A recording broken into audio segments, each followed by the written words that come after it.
बहू, तुम्हारा पेट क्यों फूल रहा है? पेट कहाँ? नहीं तो। क्या भाभी, हमें साफ साफ दिखाई दे रहा है। ओ, शायद ज्यादा खाने की वजह से हुआ है। ठीक हो जाएगा, आप लोग चिंता मत कीजिए।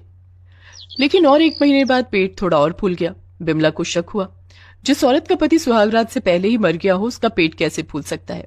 शादी के बाद से ही अनीता का बर्ताव कुछ ठीक नहीं है। शादी के 1 हफ्ते बाद एक दिन अनीता अपने कमरे में बैठकर एक पुतले को गोद में लेकर गाना गा रही थी। चंदा है तू, मेरा सूरज है तू, हाँ मेरी आंखों का तारा है तू, चंदा है तू, मेरा सूरज है तू। और कमरे के बाहर से अनीता की सास बिमला और ननद पूर्वा ये देख रही हैं। अरे, ये औरत पागल पागल हो गई है क्या? पता नहीं माँ, भैया को खोने के शौक में शायद दिमाग खराब हो गया है भाभी का। बिमला और पूर्वा अंदर चली गई और अनीता से कहा, बहू, ये क्या कर रही हो? एक पुतले को सुला रही हो? हाँ माँ, मैं तो हमेशा से एक बच्चा चाहती थी, लेकिन देखते ही देखते क्या से क्या हो गया, वो चले गए। अनीता की आंखें भर आई। 1 हफ्ता पहले ही उसकी शादी हुई थी। मंडप में शादी खत्म होने के बाद ही उसके पति रौनक के पास एक चिट्ठी आई। अरे, ये किसकी चिट्ठी है? पढ़ के देखता हूँ। रौनक आर्मी ऑफिसर था और वो चिट्ठी आर्मी की तरफ से ही आई हुई थी। बॉर्डर में जंग छिड़ गई है, मुझे अभी जाना होगा। ये सुनकर अनीता अपने आप को संभाल नहीं पाई। तो फिर हमारी सुहागरात का क्या होगा रौनक? जंग से लौटने के बाद हम सुहागरात मनाएंगे। तुमने मुझे प्रॉमिस किया था रौनक कि तुम मुझे एक बच्चा दोगे। मुझे बच्चे बहुत पसंद है। हमारा बच्चा होगा अनीता, बस थोड़ा इंतजार कर लो। जंग से लौटने के बाद मैं दिन रात तुम्हारे साथ बिताऊंगा। रौनक जंग लड़ने चला गया। अनीता ससुराल चली गई और रौनक के फोन का इंतजार करती रही। 2 दिन बीत गए लेकिन रौनक का कॉल नहीं आया। अनीता बेचैन हो गई। 2 दिन हो गए, वो कहाँ होंगे, किस हालत में होंगे? बहू, ज्यादा चिंता मत करो, तबीयत बिगड़ जाएगी। हाँ भाभी, आर्मी ऑफिसर से शादी करोगी तो जिंदगी भर इंतजार ही करना पड़ेगा। भैया तो हमेशा ऐसे अचानक से चले जाते हैं, हमें इन सब चीजों की आदत है। लेकिन अनीता का मन नहीं मान रहा था। पता नहीं क्यों मुझे कुछ गड़बड़ लग रही है, नहीं तो वो एक कॉल तो जरूर करते। अगले दिन अनीता दरवाजे के बाहर बैठकर रौनक की राह देख रही थी। इतने में पियन चिट्ठी लेकर आया। ये आर्मी ऑफिसर रौनक का घर है ना? हाँ, उन्होंने चिट्ठी भेजी है क्या? उन्होंने नहीं भेजा है, आर्मी की तरफ से चिट्ठी है, उनके घर वालों के लिए।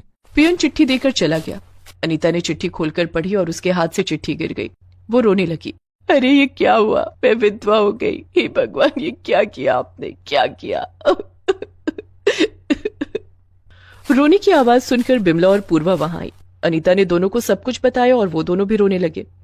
चिट्ठी में लिखा था कि ऑफिसर रौनक अब इस दुनिया में नहीं है। जंग के मैदान में उनका देहांत हो गया, लेकिन उनकी बॉडी अभी तक नहीं मिली।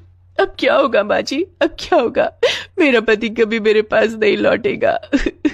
मेरा बेटा, मेरा बेटा। 2 दिन तक रोना धोना चलने लगा और उसके बाद से अनीता अजीब हरकत करने लगी। बच्चा, मुझे बच्चा चाहिए। रौनक ने मुझे बच्चा देने का वादा किया था, मुझे बच्चा चाहिए। अभी बच्चा कहाँ से आएगा भाभी, अब तो भैया ही नहीं रहे। वो सब मुझे नहीं पता, मुझे बच्चा चाहिए किसी भी हालत में। अनीता बाजार से एक छोटा सा पुतला खरीद कर लाई और उसे खिलाने और सुलाने लगी। उसे गोद में लेकर इधर उधर घूमने लगी। सभी ने सोचा कि अनीता पागल हो गई है। आसपास के लोग भी बातें करने लगे और ऐसे ही 2 महीने बीत गए और अचानक से एक दिन अनीता बीमार पड़ गई। उसे तेज बुखार आया और उसका सर चकराने लगा। उसे डॉक्टर के पास ले जाया गया। डॉक्टर ने अनीता से कुछ कहा। बिमला और पूर्वा को कुछ समझ नहीं आया, लेकिन अनीता बहुत खुश लग रही थी। इसीलिए बिमला ने पूछा, क्या बात है बहू, इतनी खुश क्यों हो? क्या हुआ? कुछ नहीं माँ जी, बस ऐसे ही, आप नहीं समझेंगी। उसके बाद से अनीता के हाव भाव बदले बदले से लगने लगे। वो बहुत ज्यादा खाना खाने लगी और उसे हमेशा खट्टा खाने का मन करने लगा। माँ, ये भाभी को हुआ क्या है? कुछ दिनों से कुछ अजीब सा लग रहा है। पता नहीं बेटी, शायद रौनक की मौत के शोक को अब तक भुला नहीं पाई है। बिमला ने यह कहकर उसे इग्नोर कर दिया, लेकिन 3 महीने बाद अनीता का पेट फूलने लगा। बहू, तुम्हारा पेट क्यों फूल रहा है? पेट कहाँ? नहीं तो। क्या भाभी, हमें साफ साफ दिखाई दे रहा है। अब शायद ज्यादा खाने की वजह से हुआ है, ठीक हो जाएगा, आप लोग चिंता मत कीजिए। लेकिन और 1 महीने बाद पेट थोड़ा और फूल गया। बिमला को शक हुआ। हाँ, तू सच कह रही थी, कुछ तो गड़बड़ लग रहा है। माँ, इसका उत्तर उसी डॉक्टर के पास है जिसके पास भाभी गई थी। वो दोनों डॉक्टर के पास चले गए। डॉक्टर साहब, हमारी बहू को क्या हुआ है? क्यों, आपकी बहू ने आपको नहीं बताया क्या? वो प्रेग्नेंट है। ये सुनकर बिमला और पूर्वा के सर पर जैसे आसमान गिर पड़ा। क्या प्रेग्नेंट? लेकिन ये कैसे हो सकता है? वही तो, भाभी तो कुंवारी है। दोनों घर लौटे और अनीता को उल्टा सीधा सुनाने लगे। बच्चा पाने के लिए तू मुंह काला करके आई कल मुही। हाँ भाभी, ये आपने गलत किया, भैया आपसे प्यार करते थे। बता कलमुही, इस बच्चे का बाप कौन है? मैं नहीं बता सकती। हाँ, कैसे बताएगी वो? पता नहीं कौन सी पापी औरत को घर की बहू बना कर लाई हूं। खबरदार माँ, मेरे चरित्र पर उंगली मत उठाइए। तो क्या करूं, तेरी पूजा करूं? बिमला बहुत गुस्सा हो गई और उसने अनीता को घर से निकाल दिया। अनीता समझ गई कि इस घर में उसे जगह नहीं मिलने वाली है। सिर्फ उसे पता था कि उसके बच्चे का पिता कौन है, लेकिन वो किसी को बता नहीं सकती थी। अनीता मायके लौट गई, लेकिन सब कुछ सुनने के बाद वहां से भी उसे निकाल दिया गया। बेचारी अनीता फुटपाथ पर रहने लगी और कुछ महीने बाद फुटपाथ पर ही उसे एक बेटा हुआ। लेकिन अनीता के पास अपने बेटे को परवरिश करने के लिए पैसे नहीं थे, इसलिए वो अपने ससुराल के दरवाजे पर उसे रख कर आई। बिमला ने दरवाजा खोला और उस बच्चे को देखा।